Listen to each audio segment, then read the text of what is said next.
Inspire Academy advance Excel course. ह्या व्हिडिओमध्ये आपण काय काय बघणार आहोत ते इथे मेन्शन केलेलं आहे. कॅल्क्युलेशन्सचा पार्ट बघणार आहोत, त्यानंतर काही शॉर्टकट कीज बघणार आहोत. तर पहिलं आपण बघूया कॉपी पेस्टसाठी काय आहे.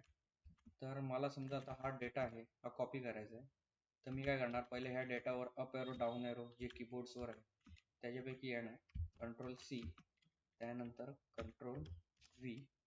ह्याच्याने काय होतं, इथला जो डेटा आहे तो इथे कॉपी पेस्ट होतो. त्यानंतर तुम्हाला असं सगळं एक एक सेल आहेत त्या कॉपी करून पेस्ट करायचे. असं पूर्ण हे टेबल बनेल. तुम्ही त्यानंतर प्रॅक्टिस करा सिंगल लाईनची. कंट्रोल C, त्यानंतर कंट्रोल V, त्यानंतर होल टेबल सिलेक्ट करायची आणि कॉपी पेस्ट करायची प्रॅक्टिस. तर कसं करायचं, होल टेबल सिलेक्ट कसं करायचं, तर पहिलं जिथनं टेबल चालू होतं तिथे यायचं, शिफ्ट राईट एरो, त्यानंतर डाऊन एरो, जिथपर्यंत टेबल संपतं तिथपर्यंत सिलेक्ट करायचं. त्यानंतर कंट्रोल C कॉपी. त्यानंतर मला आता इथे करायचं आहे, मी ओव्हरराईट करतोय, म्हणजे काय, जे ऑलरेडी एक माझी लाईन घेतलेली आहे तिच्यावरच मी पेस्ट करतोय. Control V. अशाने काय होईल की तुमचं अख्खं टेबल कॉपी पेस्टची प्रॅक्टिस होईल.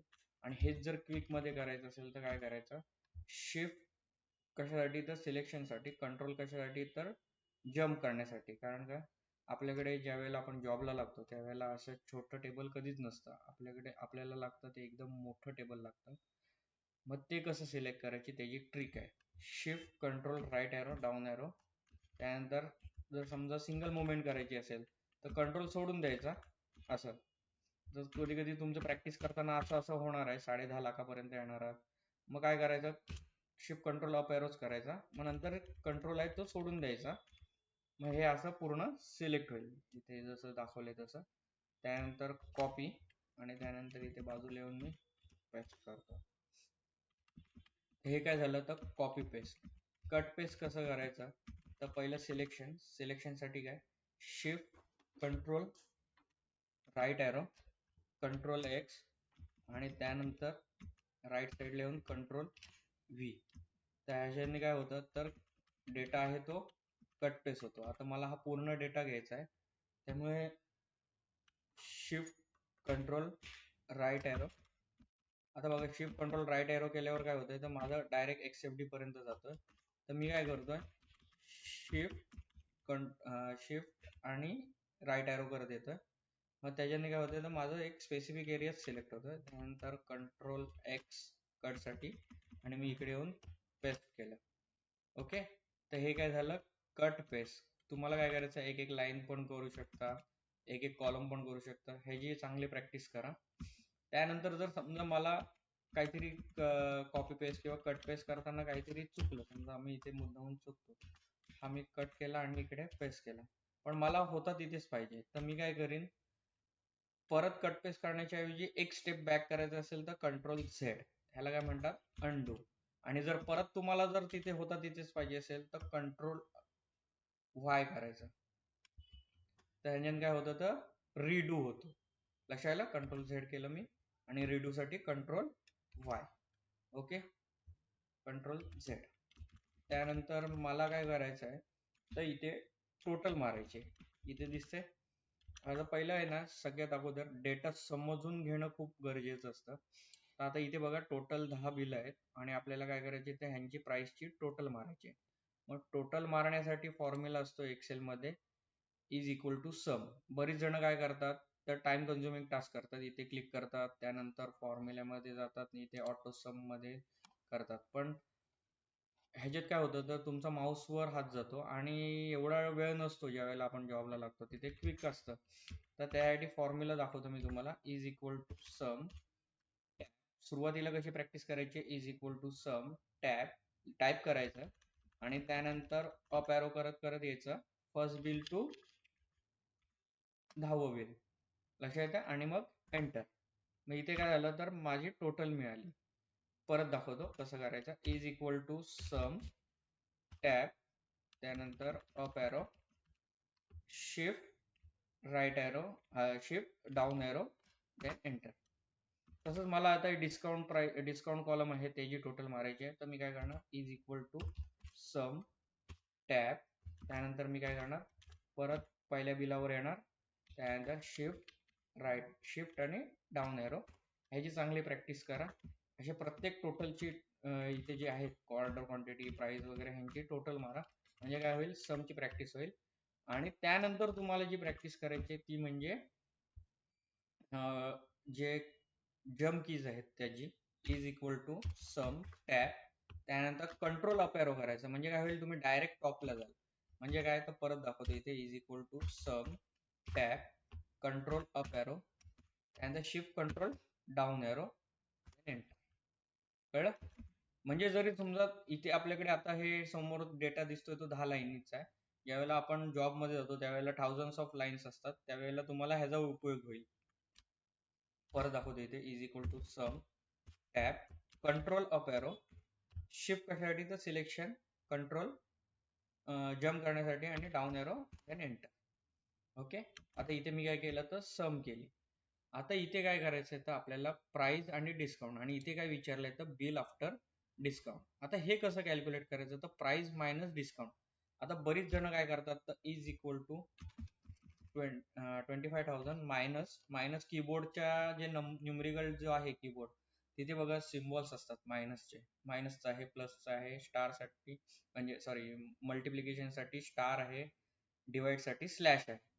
ठीक आहे, त्याच्यातलं मी काय घेतलं मायनस घेतलं सिम्बॉल, आणि मग 5,000 घेतात, मग एंटर करतात. इथे आन्सर बरोबर भेटले, पण जर समजा इन केस जर समजा मी नंतर एखादा नंबर चेंज केला तिथे तर त्याचा इफेक्ट इथे नाही पडत. लक्षात येत? आता इथे बघा कसं काय झालं, टोटल ऍड कशी काय झाली, तर इथे आता फॉर्म्युला लावलेला होता म्हणून ते शक्य झालं. कंट्रोल झेड करतो.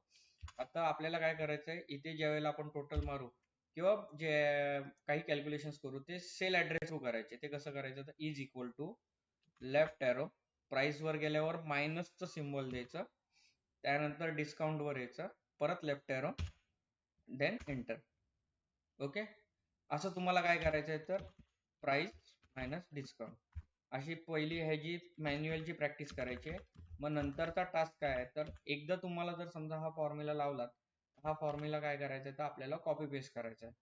तर हा फॉर्म्युला कॉपी पेस्ट कसा करणार तर हा कंट्रोल सी, आणि त्यानंतर मी हा एक दोघांना लावून बघतो की आन्सर बरोबर येते की नाही. तर इथे बघितलं तर आन्सर बरोबर आलाय. तर इथे आपण काय केलं तर 20,000 ला कॉपी नाही केलं, इथे आपण काय केलं तर ह्याच्या आतमध्ये असलेल्या फॉर्म्युल्याला कॉपी केलं. म्हणजे इथे फॉर्म्युला काय होता C11 मायनस D11, मग तोच हा फॉर्म्युला कॉपी पेस्ट खाली केल्यावर काय होईल D12 minus sorry C12 minus D12. तसंच एक एकनी फॉर्म्युला खाली खाली येत जाईल आणि आपल्याला बरोबर आन्सर्स भेटत जातील. मी काय करतो हा फॉर्म्युला कॉपी करतो आणि हा सगळ्यांना लावतो. आता हा सगळ्यांना लावायची पण एक टेक्निक आहे. आता ज्या वेळेला आपल्याला हा फॉर्म्युला एकदा लावू आपण 25 मायनस 5, तर काय करायचं ह्याला कॉपी करायचं कंट्रोल सी, त्यानंतर left arrow, control down arrow, त्यानंतर right arrow, shift control up arrow, enter. म्हणजे काय होईल की जर समजा तुम्हाला बाय चान्स जर समजा तुमच्याकडे 1000 लाईन्सचा डेटा आहे, असा खूप मोठा डेटा आहे की तिथे तुम्हाला फॉर्म्युला कॉपी पेस्ट करायचा आहे, तर तिथे ही टेक्निक यूज होते. दाखवतो मी कसं करायचं. पहिला काय करायचं हा फॉर्म्युला कॉपी, त्यानंतर left arrow, control down arrow, right arrow, shift control, shift कशासाठी तर सिलेक्शन साठी, कंट्रोल कशासाठी तर डायरेक्ट अप वरती येण्यासाठी, देन एंटर. ओके, त्यानंतर इथे पण मला आता टोटल मारायचे, तर कशी मारणार is equal to sum tab control up arrow, shift control down arrow आणि एंटर. तर आता आपण बघूया इथे काय काय शिकलो. तर आपण इथे ऍडिशन शिकलो आणि इथे मायनस कसं करायचं ते शिकलो. आता मी हे जे कॅल्क्युलेशन्स केली आहेत हे राईट आहेत का रॉंग आहेत हे बघायचं कसं, म्हणजे कसं ऑडिट पर्पजनी आपण बघायचं असेल, समजा चेकिंग करायचं आहे आपल्याला जे काम केलेलं. तर आता मी इथे चुकीचा फॉर्म्युला लागतो is equal to sum tab. समजा बिल असं काम करताना एखादं बिल आपल्याकडनं मिसआउट होऊ शकतं, पण ते मिसआउट झालेलं बिल इथनं आपण नाही ना बघू शकत. म्हणजे हे आन्सर बघून आपण सांगू नाही शकत की आपण ह्याच्यात किती किती बिल पकडले. तर ते बघण्यासाठी काय तर F2 त्या आन्सर वर जायचं. समजा इथे तिकडे असाल तर काय करायचं तर F2. आता बघा मी इथे काय केलं, असं काम करताना चुकून होऊ शकतं की आपण दुसऱ्या सेलमध्ये या फॉर्म्युला चेक करायला गेलो आणि मग नंतर मुलं काय करतात इकडची तिकडची की दाबत बसतात. मग त्या काय करायचं, एक्सेलचा यूज करताना एक्सेलचा खूप मोठा आपला इस्केपचा खूप मोठ्या प्रमाणात यूज होतो. मग इस्केप करायचं. ज्या वेळेला तुम्ही एक्सेलमध्ये अटकाल त्यावेळेला काय करायचं, तर इस्केपचा वापर करायचा. त्यानंतर त्या आन्सरवर यायचं, F2 करायचं. ओके, म्हणजे आता बघा मला इथे हायलाइट्स करून दिलेत की मी जे टोटल मध्ये काय काय पकडलेलं आहे ते यांची सगळ्यांची टोटल आहे. मग आता मला कळलं की पहिलं बिल आहे ते मिस आउट झालेलं आहे, इथे दिसतंय. ओके, तर मी काय करणार, डिलीट साठी काय करतात, तर बरीच जण बॅक स्पेस मारतात. तर हे रॉंग मेथड आहे. हे बघा, बॅक स्पेसने काय होतंय, तर हे असं दिसतंय. मग काय करायचं, तर डिलीट बटन अप एरो जे आहे कीबोर्डवर त्याच्यावरती एक डिलीटचं बटन आहे ते दाबायचं. मग डिलीट होऊन जाईल. त्यानंतर बरोबर फॉर्म्युला लावण्यासाठी काय, is equal to sum tab, कॅप्सलॉकच्या वरती जो टॅब आहे ती की दाबायची, control up arrow, shift control down arrow आणि एंटर. तसंच डिस्काउंटची टोटल करताना काय करायचं, is equal to sum tab, control up arrow, shift control down arrow. Okay, आणि सेव्ह करायला विसरायचं नाही. 2-2 मिनिटांनी तुमचा हात हा कंट्रोल एस वर गेलाच पाहिजे. एक्सेल मध्ये काम करत असाल, वर्ड मध्ये, MS ऑफिस मध्ये कुठेही काम करत असाल तर सेव्ह हे झालंच पाहिजे 2-2 मिनिटांनी. त्यानंतर इथे आपण बघूया, इथे तुम्ही टोटल मारा. मी आता इथे दाखवतो.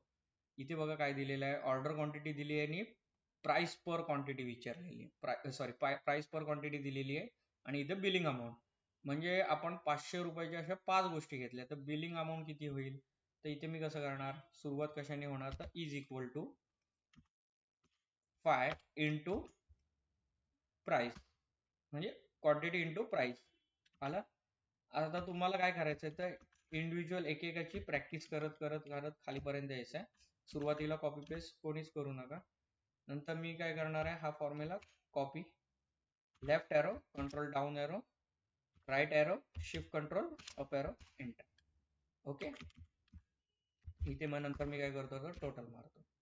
ही टोटल तुम्ही ज्या वेळेला प्रॅक्टिस फाईल मध्ये कराल त्यावेळेला ही तुमची टोटल आणि माझी टोटल ही मॅच झाली पाहिजे. ओके, त्यानंतर इकडे बघा काय दिलेलं आहे, ऑर्डर क्वांटिटी दिलेली आहे आणि इथे बिलिंग अमाऊंट दिलेली आहे आणि प्राइस पर क्वांटिटी विचारले. म्हणजे तुम्ही समजा एक इमॅजिन करा की तुम्ही 5 टी-शर्ट्स मागवले आणि त्याची बिलिंग प्राइस येते 2500. मग एका टी-शर्टची प्राइस किती आली, 5 टी-शर्टची 2500. मग एकाची कशी काढणार, तर is equal to 2500 divided by 5. Okay, मग इथे मिळाली मला प्राइस पर क्वांटिटी. मग असं सगळ्यांचंच करायचं आहे आपल्याला. इथे काय काय दिलेलं आहे, ऑर्डर क्वांटिटी, बिलिंग. मग मी काय करीन, तर हाच फॉर्म्युला काय करीन, कॉपी करीन, left arrow, control down arrow, right arrow, shift control up arrow आणि एंटर, आणि परत ह्याची मी टोटल करतो. ओके, नंतर कंट्रोल एस करतो म्हणजे सेव्ह होऊन जाईल. बघा इथे काय काय शिकलो, ऍडिशन, मायनस, मल्टिप्लिकेशन, डिवाइड, आणि आता आपल्याला इथे काय शिकायचं आहे, तर पर्सेंटेज कसे कॅल्क्युलेट करायचे. पर्सेंटेज साठी फॉर्म्युला काय आहे, तर आता बघा इथे पहिला डेटा समजून घेऊया. ABCD काय आहेत, तर 4 मुलं आहेत, त्यांना किती मार्क्स मिळाले, तर 400 आउट ऑफ 600. म्हणजे 600 मार्काचा पेपर होता आणि त्यांना 400 मार्क मिळाले. मग पर्सेंटेज काढण्यासाठी काय करतो, तर आपण इज इक्वल टू मिळालेले मार्क डिवायडेड बाय किती पैकी, इंटू 100. ओके, आता हा फॉर्म्युला कॉपी पेस्ट करून चालणार नाही, कारण काय ह्याच्यात काय केलंय, तर आपण हा फॉर्म्युला खाली खाली येत जाणार. लक्षात येते. मग आपण काय करायला लागेल, हा मॅन्युअल करायला लागेल, is equal to this divided by this into 100. ह्याच्यासाठी एक टेक्निक आहे, ही सेल लॉक करायची, हे आपण पुढे बघणार आहोत. इज इक्वल टू मिळालेले mark divided by out of into 100. Okay, तसंच सेम लास्ट याला मिळालेले mark divided by 600 into 100. Okay, तर हे अशी तुम्हाला इंडिव्हिज्युअलची प्रत्येकाची पहिली प्रॅक्टिस करायची, मग नंतर कॉपी पेस्टची प्रॅक्टिस करायची. कंट्रोल एस मारला मी. आता आपण हे एक्झाम्पल बघूया. आता ह्या एक्झाम्पल मध्ये काय आहे, तर तुम्हाला मोबाईलचं नाव दिलेलं आहे, प्राइस दिली आहे आणि डिस्काउंट दिलेलं आहे पर्सेंट मध्ये.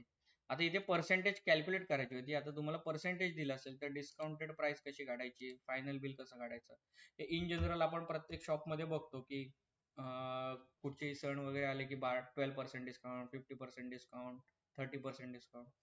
तर तेच गणित आहे. तर प्राइस दिलेली आहे आणि डिस्काउंटचा रेट दिलेला आहे. मग डिस्काउंट प्राइस कशी काढणार, तर कसं काढणार, तर is equal to price into 12%. Okay, आता हे पर्सेंट दिले आहेत म्हणून हे आपण डायरेक्ट कॅल्क्युलेट केलं. त्यानंतर इथे फायनल बिल कसं होणार, तर is equal to price minus discount. आपण काय करतो, डिस्काउंट जो मिळालेला असतो तो काय करतो, प्राइस मधनं लेस करतो. तेच इथे केलंय आपण. असं तुम्हाला काय करायचंय, तर एक एक सॉल्व करत जायचंय असं पुढे पुढे. म्हणजे पहिला हा प्रोडक्ट झाला की मग नंतर खाली कोणीच यायचं नाहीये. म्हणजे हे इंटू हे असं सोपं पडतं, लक्षात येते. नंतर मी काय करतो, ह्या दोघांना पण कॉपी करून पेस्ट करतो. त्यानंतर इथे मी त्यांची टोटल. ओके, तर हे समजलं गणित. त्यानंतर आपण खाली बघूया दुसरं कॅल्क्युलेशन. हे पण काय सेल्सचं टार्गेट दिलेलं आहे. ह्याच प्रकारे इथे पर्सेंटेज कॅल्क्युलेट करायचं. पण इथे काय आहे, तर सेल्सचं टार्गेट आहे 4000. समजा इमॅजिन करा की समजा HR प्रोफेशनमध्ये वगैरे आपल्याला परफॉर्मन्स इव्हॅल्युएट करायला लागतो. तर आता इथे बघा ABCD काय आहेत, तर हे एम्प्लॉई आहेत आणि त्यांना प्रत्येकाला 4,000 काही प्रोडक्ट सेल आउटचं टार्गेट दिलं होतं. म्हणजे मोबाईलच धरू आपण, 4,000 इयरली मोबाईल सेल आउटचं टार्गेट होतं. आता ए होता, त्यांनी किती विकले, तर 4,350. म्हणजे त्यांनी काय केलं, जेवढं टार्गेट होतं त्याच्या पुढे सेल आउट केलंय. मग आता ह्याचं पर्सेंटेज कसं काढतात, तर इज इक्वल टू त्यांनी सेल आउट केलेले डिवायडेड बाय टार्गेट इंटू 100 आले. आता बरेच जण म्हणतील की हे 108% कसे काय आले. हे मार्कांच्या बाबतीत गणित नाही बसणार. म्हणजे कोणालाही मार्क्स हे 100च्या अबो नाही मिळणार. पण सेल्सच्या बाबतीत होऊ शकतं, कारण का सेल्सचं टार्गेट त्यांना 4,000 आहे. तर त्या टार्गेटच्या अबो कोणीही परफॉर्म करू शकतं. तसंच आता इथं बीचं करायचं असेल तर कसं करणार, 3,500 म्हणजे त्यांनी मिळालेलं अचीव केलेलं टार्गेट डिवायडेड बाय कंपनीने दिलेलं टार्गेट इंटू 100. ओके, असं प्रत्येकाचं काय करायचं आहे, तर आपल्याला कॅल्क्युलेशन्स करायचे. Is equal to this divided by this into 100. Okay, तर आपण इथे बघा, आज तसं बघायला गेलो तर आपण सगळा एरिया कव्हर केलेला आहे. ॲडिशन बघितलंय, सबस्ट्रॅक्ट बघितलंय, त्यानंतर मल्टिप्लिकेशन, डिवाइड, त्यानंतर पर्सेंटेज कॅल्क्युलेशन आहे, त्यानंतर पर्सेंटेज दिलं असेल तर कसं कॅल्क्युलेशन करायचं आहे. तर ह्या शीट्समध्ये आपण पूर्ण टोटल मॅथमॅटिक्सचं सगळं बघितलेलं आहे, कॅल्क्युलेशन्स बघितलेले आहेत. तर मी ही शीट तुम्हाला प्रोव्हाइड करतो आणि ह्याची प्रॅक्टिस करा चांगली. थँक्यू.